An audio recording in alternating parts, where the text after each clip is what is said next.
Acaban de pasar. Aún podemos ver sus huellas, su rastro en muchos de nuestros hogares. Dicen que llegaron de Oriente y que eran 3. Venían a adorar a la figura del niño Dios, el pequeño que nacía en un portal en Belén.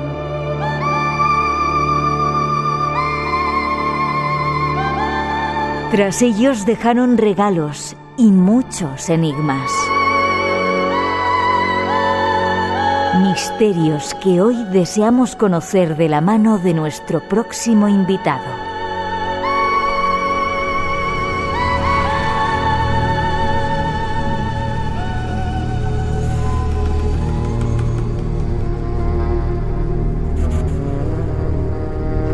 En estos tiempos que ya casi se acaban, que estamos viviendo de Navidad, no podía faltar hablar del personaje que más ha causado impacto en nuestro mundo, Jesús de Nazaret. Y ahí nuestro próximo invitado ha escrito un libro, un trabajo enciclopédico en busca de la verdad, se llama Jesús de Nazaret, en busca de la verdad, y nos vamos hasta Sevilla para hablar con él. Es Antonio Puente Mayor. Buenas noches, Antonio. Buenas noches. Un placer que estés con nosotros. El placer es mío, Miguel, como siempre. Y enhorabuena por ese trabajo que has hecho. ¿Cómo has tenido tiempo para poder sacar tantos datos acerca de Jesús de Nazaret y de tantos lugares? Bueno, cuando uno siente pasión por un tema, siempre saca un ratito, ¿no? Aunque sea robándole horas al sueño. Han tenido que ser muchos ratitos, ¿eh? Sí, han sido en concreto 5 años, Miguel. Wow. Pero 5 años que se me han pasado volando. Supongo. Déjame que te presente. Licenciado en Filología Hispánica, idea en Literatura Española. Trabajas como asesor editorial, colaboras en diferentes medios de comunicación. Has sido finalista del Premio Nacional de Literatura Infantil también. Bueno, un currículum muy extenso, pero ¿por qué Jesucristo? ¿Y por qué este mundo del misterio, lo que se subyace detrás de la historia de Jesús? Imagino que es porque yo mismo buscaba respuestas, ¿no?, a muchas preguntas que me he ido haciendo durante toda mi vida, ¿no? Yo soy católico, de familia católica, y bueno, pues son tantos los temas relacionados con Jesús que no tienen respuesta, como digo, en los evangelios, que siempre me ha interesado el tema. Así que, bueno, a partir del año 2017, cuando visitaba el Museo de Tierra Santa de Santiago de Compostela, me propuse escribir primero artículos de prensa sobre el asunto, y esto finalmente desembocó en un libro. Ya. Comentábamos a micrófono cerrado que habías estado concluiste el libro en Jerusalén, ¿no? Y te preguntaba que ahí, a ver cómo puedo emplear las palabras para no criticar ni dañar a nadie, ¿no? Hay como no mucha mentira, sino mucho extraño, historias extrañas en torno a la vida de Jesucristo por los diferentes grupos cristianos que hay allí, ¿verdad? Sí, la verdad es que sorprende mucho, ¿no?, esa diversidad, y uno tiene que hacer un gran ejercicio de fe, ¿no? De fe, por un lado, en Jesucristo, y también de fe en que lo que te están contando, bueno, pues tiene, digamos, un trasunto histórico detrás, ¿no?, que es lo más complicado. Bueno, pues este es nuestro invitado, Antonio Puente Mayor, y vamos a hablar no tanto de Jesucristo, pero de personajes que estaban a su alrededor, que tienen que ver con las fechas que estamos viviendo.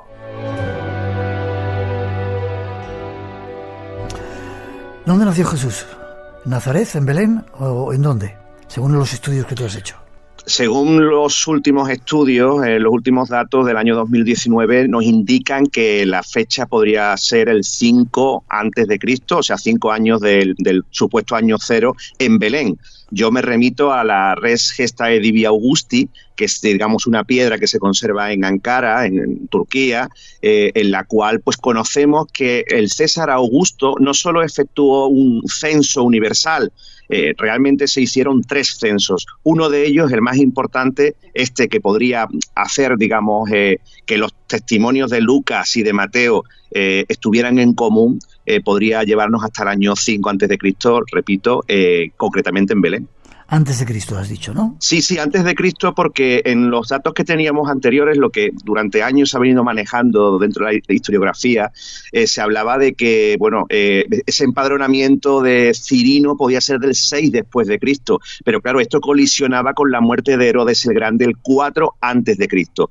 Por tanto, este nuevo dato, o un dato que ha estado ahí, pero que quizás no hemos sabido leer con suficiente tino, nos indica que efectivamente pudo nacer 5 años antes antes de la era, ¿no? De la era cristiana. Ya. ¿Nació en Belén? ¿Nació en una cueva o en un pesebre, como cuentan? Nació en una cueva, nació en una grieta que había horadada en la roca. Belén, para los que hemos estado allí, sabemos que es un lugar agreste, un lugar lleno de espacios montañosos en los cuales, bueno, pues era habitual que se utilizaran cuevas para todo tipo de funciones, ¿no? Una de ellas, por ejemplo, la del establo, ¿no? Así que, sin lugar a dudas, yo estoy seguro que sí, que nació en una gruta. Uh-huh.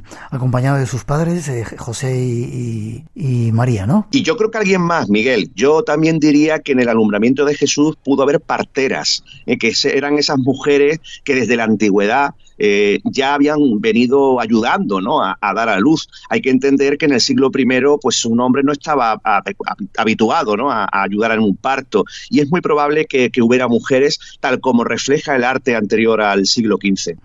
¿Y estaba el buey y el burro o esos son...? Bueno, sí, yo creo que podrían estar por lo que he comentado, ¿no? Por el hecho de que pudiera ser una cueva utilizada como establo. No obstante, en todo esto, pues evidentemente tenemos una función simbólica, ¿no? Que nos lleva, pues, por supuesto, al Antiguo Testamento. Vale, me dicen que no era un burro, era una mula, ¿no? Yo es que ya no sé diferenciar. Vale, otro capítulo que tocas, la estrella de Belén, que ha sido muy cuestionada. ¿Qué era la estrella de Belén? ¿Era esa nave extraterrestre que iba guiando a los Reyes Magos? ¿Era un meteorito o un cometa que estaba llegando? ¿Qué era? Bueno, en los primeros tiempos se llegó a decir incluso que podía ser algo que no tenía nada en común con las estrellas. Esto nos lo dice Orígenes en el siglo III. Después, posteriormente, ya el protoevangelio de Santiago, que es muy importante en todo esto, Miguel, fijarnos en los evangelios apócrifos, nos dice que él, en este caso, que sí, que era una estrella, ¿no? Extremadamente grande, que brillaba por encima del resto. Y por tanto, en tiempos posteriores, ya en el siglo XVII, Kepler habló de una estrella nueva, una supernova. También se ha mencionado una triple conjunción entre Júpiter y Saturno. Por ejemplo, en el año 7 a.C. se sabe que se alinearon estos planetas en 3 ocasiones. Pero yo, sin embargo, me inclino por la última teoría, que nos cuenta que podría ser un cometa sin cola. Algo descubierto por un equipo de científicos chinos y coreanos, que además data esta aparición del cometa sin cola en el año 5 a.C., con lo cual estaría perfectamente en relación con lo que comentábamos antes, ¿no? El nacimiento de Jesús en Belén 5 años antes de nuestra era.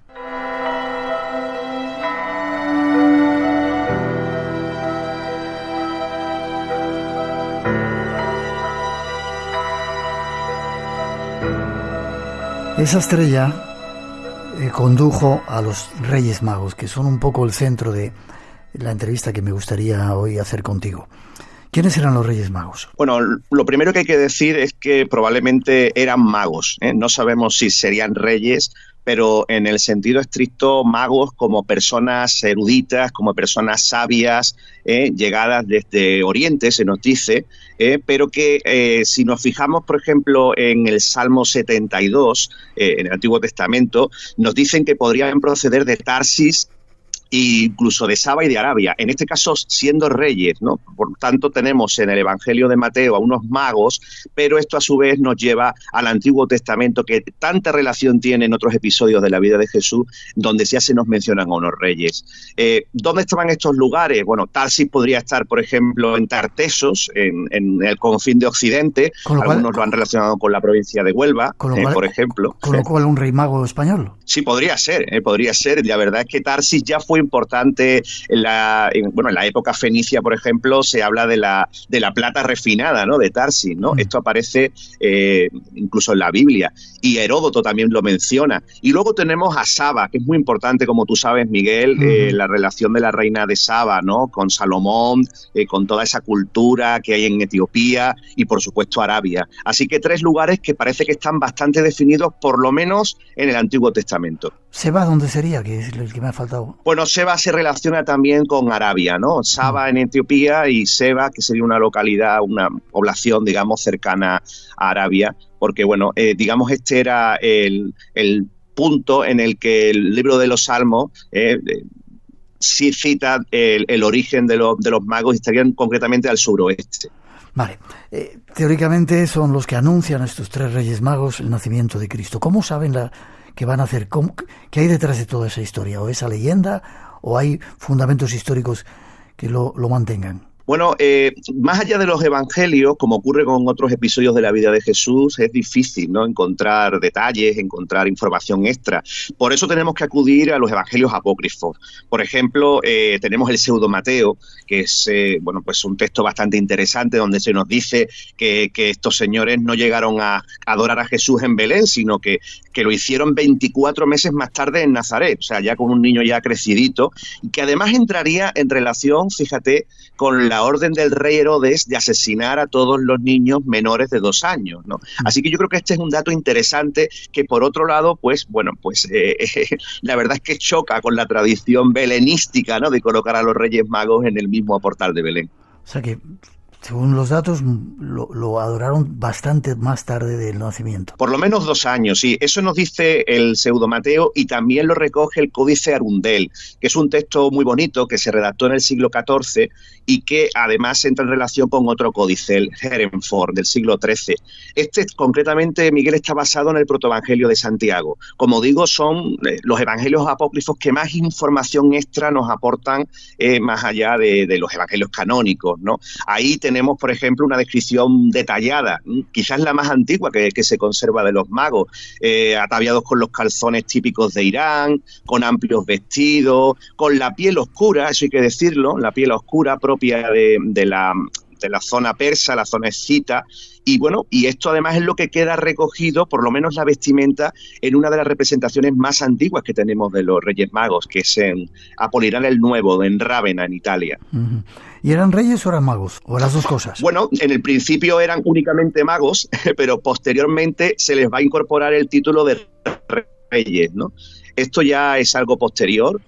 Bueno, pues tenemos a los padres de la Iglesia, por ejemplo, Tertuliano, ¿no?, es concretamente el primero en citarlos como reyes, mientras que el teólogo Orígenes es el que establece ese número definitivo de 3, porque hay que decir que, bueno, pues antiguamente se decía que habían sido más de 3, ¿no?, que podían ser incluso 12. Por tanto, ya tenemos esa fecha a partir del siglo III. Vale, el libro habla de un cuarto rey mago, al menos, por lo menos. ¿Podría haber habido un cuarto rey mago? Si hemos comentado la posibilidad de que hubiera 12, pues claro, podría haber habido un cuarto mago. Lo que pasa que concretamente el mago al que tú te refieres, Artaban, es una bonita historia narrada en el siglo XIX por Henry Van Dyke, ¿no? Un autor británico que nos cuenta, pues bueno, pues una fábula preciosa, que además es un mensaje en cierto modo cristiano, revestido de romanticismo, pero bueno, a mí particularmente me encanta. Vale. ¿Cuándo surge la leyenda de los Reyes Magos? En el libro hablas algo de ello. Bueno, la leyenda de los Reyes Magos se va acumulando, se va creando a lo largo de los siglos, ¿no? Como te comentaba, tenemos que acudir siempre para saber algún dato sobre ellos a los evangelios apócrifos. Pero, por ejemplo, si queremos hablar de esta primera aproximación a los nombres de Melchor, Gaspar y Baltasar, tendríamos que irnos a la Alejandría de finales del siglo V, ¿no? Cuando la crónica alejandrina del siglo IV ya menciona a estos hombres con el nombre de Melchior más bien, Gataspa y Vitisarea, ¿no?, que serían los nombres originales.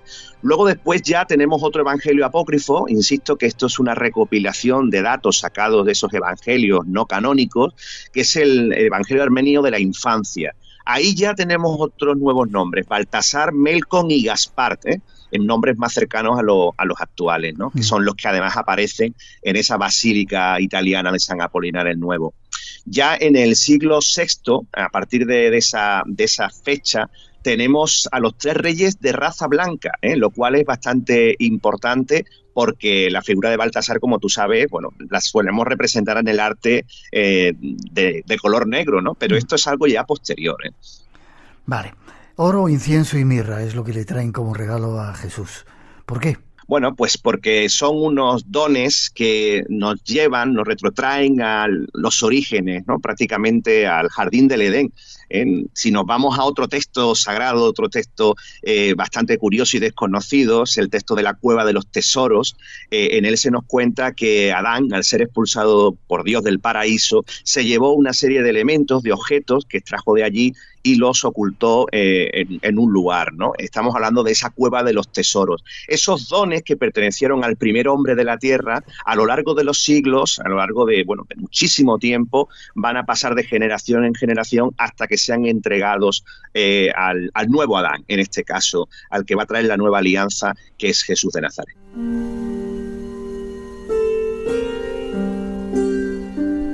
Y volviendo y casi terminando ya, porque no tenemos mucho más tiempo, ¿cómo murieron y dónde fueron enterrados los Reyes Magos? ¿Hay datos de ellos? Hay muchas leyendas. La verdad es que tenemos unas leyendas muy bonitas que nos llevan incluso a conectar con un personaje increíble como es Marco Polo, ¿no? Que nos cuenta que en su libro de las maravillas, que llegó incluso a ver sus tumbas.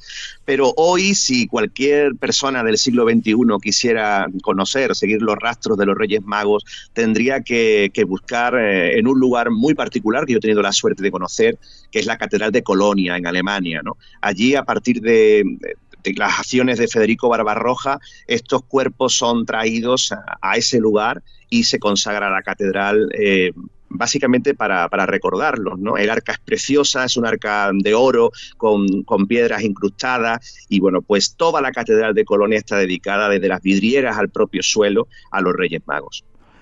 ¿Y cuándo surge esa costumbre de que los Reyes Magos traigan regalos a los niños, al menos en nuestra parte del mundo, que no es en todas las partes? Esto ya estamos hablando de algo bastante posterior, ¿no? A partir del siglo XVI especialmente, ¿no? Ya incluso en el año 1500 tenemos en el mapa de Juan de la Cosa, que fue uno de los navegantes importantes que hubo en los viajes de Cristóbal Colón, tenemos la figura de los tres reyes, aunque curiosamente en caballos, no en camellos. Y a partir de ese siglo, del siglo XVI, se va a fijar, por ejemplo, que Melchor tenía 60 años, que Gaspar tenía 40 o que Baltasar tenía 20. También se va a hablar de los regalos más allá del oro, el incienso y la mirra, pues de otro tipo de objetos, ¿no? De muselinas, de púrpuras, de libros incluso escritos y sellados por el dedo de Dios, de piedras preciosas, y todos estos regalos pues van a derivar poco a poco en los Reyes Magos que tenemos en la actualidad, ¿no? Esos regalos que en la noche del 5 al 6 de enero reciben los niños.